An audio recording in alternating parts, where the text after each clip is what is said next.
I stand in the doorway of our bedroom, the pregnancy test tight in my grasp. A tiny piece of plastic that's about to change everything. With a shaky breath, I push the door open. Honey, I'm pregnant, I exclaim, my voice a cocktail of nerves and excitement. Mark, my husband of 3 years, looks up from his laptop, his expression unreadable. He doesn't speak at first, just stares at me, then at the test, and back to me. I can feel the joy starting to drain from my veins, replaced by a cold dread. Something's wrong. He closes his laptop slowly, setting it aside with deliberate calmness. That's surprising, he finally says, his tone measured. Surprising, I had expected shock, joy, maybe even a bit of panic. But not this cold detachment. Why? I probe, needing him to say more, to explain his distant look. Mark stands up, walking over to me but stopping just short of touching. Because Lena, he says, his voice low. I had a vasectomy before we met. The room spins a little, the walls tilting. What do you mean? I stutter out the question, though I understand the words all too well. He doesn't blink, doesn't look away. I'm sterile, Lena. It was a decision I made a long time ago. I never thought it would come up because I was sure we were careful. Careful. The word echoes mockingly. Yes, we had been careful, or so I thought. I feel sick, the floor seeming to dip beneath my feet. Then how? I start. But the answer is already blooming dark and ugly in my mind. There's only one explanation, but before I can voice it, Mark's actions speak louder than my fears. He walks past me, heading to the closet. I hear hangers scraping, the rustle of clothes. He's packing a bag, my bag. My confusion mixes with rising panic.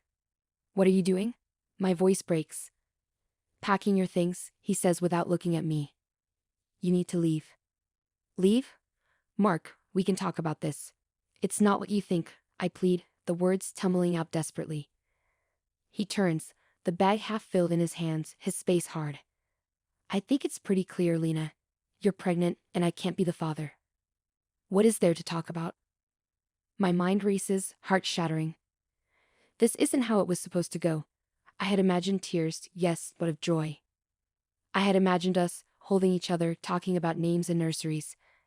Not this cold dismissal, this severing of everything we had built together. Please just give me a chance to explain. But he's already at the door, my bag in his hand, his jaw set. Goodbye, Lena. He opens the door, placing my bag outside. A clear, unspoken command. I move mechanically, my body numb, picking up the bag, stepping out into the chill of the corridor. The door shuts behind me with a soft, definitive click. The sound of finality. As I stand there, the shock slowly gives way to a torrent of other emotions. Betrayal, fear, but above all, an overwhelming need to make things right. I'm not sure how, not yet, but as I descend the stairs of the home I no longer have, one thing is clear. This isn't the end. It's just the beginning. And somehow, I have to find out how my world came crashing down, and if there's any way to piece it back together. As I step into the biting night air, my heart is a mix of fury and fear. With nowhere else to go, I head to the only place I can think of. My sister Eliza's apartment. She's a night owl. Surely she's awake. The city is eerily quiet as I navigate the streets, the sound of my hurried footsteps echoing off the buildings. When I arrive at Eliza's place, I ring the buzzer impatiently, shifting from foot to foot as I wait. Who is it? Eliza's voice crackles through the intercom, sleepy and confused. It's me, Lena. Please let me in. The door buzzes and I push through, climbing the stairs two at a time. Eliza opens her door before I can knock, her expression changing from irritation to concern at the sight of me. Lena, what happened? You look like hell. I step inside, the warmth of the apartment enveloping me. Mark threw me out, I blurt out, the words tasting bitter. Eliza's eyes widen. Threw you out? Why on earth? He found out I'm pregnant, I interrupt, dropping my bag and collapsing onto her couch. And he thinks I cheated because he had a vasectomy. Wait, what? He had a what? She sits down beside me, her brow furrowed. A vasectomy. Before we met, I explain, feeling the sting of tears. He never told me. Eliza's face hardens.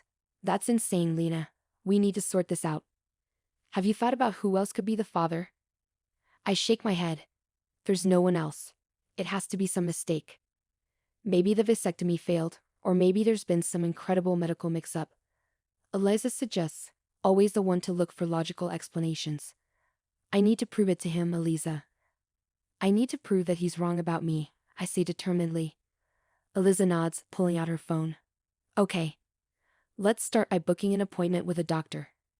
Get a paternity test as soon as the baby's born, and maybe talk to a lawyer? I nod, feeling a plan begin to form. But as we dial numbers and make plans, a nagging thought tugs at me. What if there's more to Mark's story than he's letting on? What if this isn't just about the pregnancy? Eliza, can you do me another favor? I ask. And new determination settling in. Anything, she replies without hesitation. I need to find out everything about Mark's vasectomy, where he had it done, who did the procedure. Everything.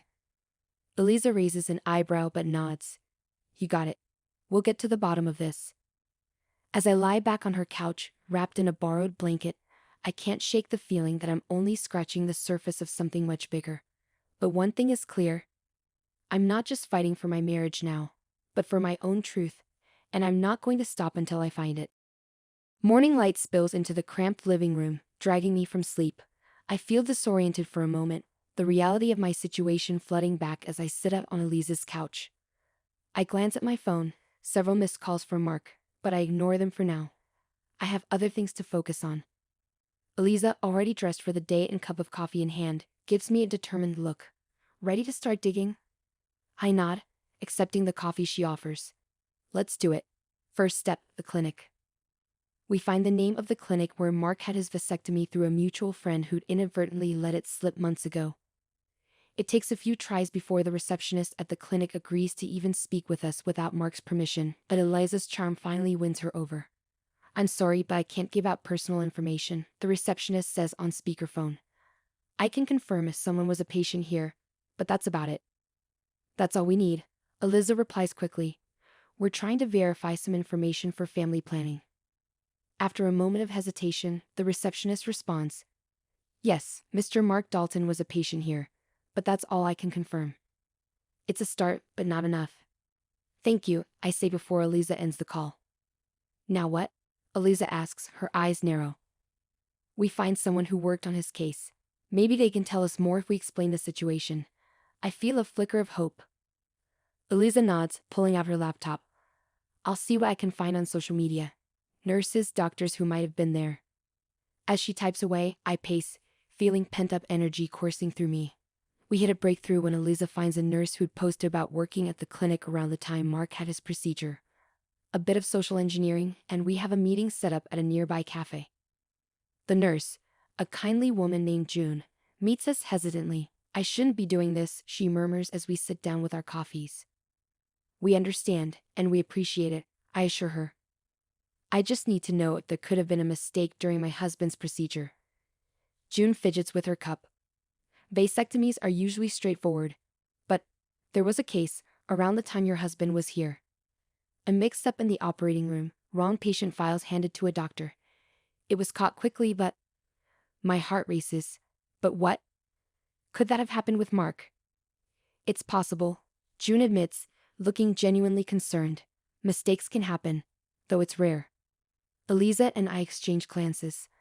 A mix-up could mean Mark's vasectomy was never performed correctly. It could change everything. Thank you, June, I say, my mind racing with this new information. This helps a lot. As we leave the cafe, my phone buzzes. Another call from Mark. This time, I answer. Mark, I say, my voice steady despite the storm inside me. Lena, where are you? We need to talk, he says, his voice a mix of frustration and concern. We will, I reply, a plan for me in my mind. But first, you need to know something important. We need to meet. The intrigue deepens with this unexpected development, and I know that the next conversation with Mark could be the most crucial one yet. My fight for truth just took a promising turn, and I'm not backing down now. The cafe is bustling, but I spot Mark immediately. He looks anxious, his eyes scanning the crowd until they land on me. I take a deep breath and approach him, my heart thumping loudly in my chest. Lena, he starts, standing up quickly. His voice is tinged with relief and something else, fear. Mark. I reply, cutting off any pleasantries. We need to talk about your vasectomy. His face pales slightly. I know why you're here, he stutters, pulling out a chair for me. There's something I should have told you a long time ago. I sit, bracing myself. What is it? Mark runs a hand through his hair, looking tortured. The vasectomy. It wasn't just about not wanting kids. It was medical advice. I was diagnosed with a genetic disorder, one that I could have passed on to any children. I didn't want to risk it, didn't want to put you through that. I'm stunned. Why didn't you tell me? I was scared, he confesses. Scared you'd leave me, or worse, hate me for keeping it from you. I thought I was protecting you. Tears well up in my eyes, not just from the revelation, but from the weight of everything unsaid between us. Mark, I deserve to know. We could have faced it together. He reaches for my hands, his own shaking. I know, and I'm sorry. About everything. But there's more. When I learned about the pregnancy, I went back to the clinic, had them check everything. It turns out the vasectomy didn't go as planned. It failed. The baby, it could actually be mine. The room spins as his words sink in. Yours? I echo, a mixture of shock and relief flooding through me. Yes, he says, his eyes bright with tears. I'm so sorry for how I reacted, for all of it. I squeeze his hands, the anger dissipating as the truth settles around us. We have a lot to work through, Mark. But we can start by making sure our baby is healthy. Mark nods, a hopeful smile breaking through his earlier despair. I want that. And Lena, whatever it takes, I'll do it. I want to be there for both of you. We talk for hours, making plans and repairing the broken threads of our relationship. As we leave the cafe, hand in hand, a feeling of cautious optimism takes root. The road ahead won't be easy, but for the first time in a long time, it feels like we're walking it together.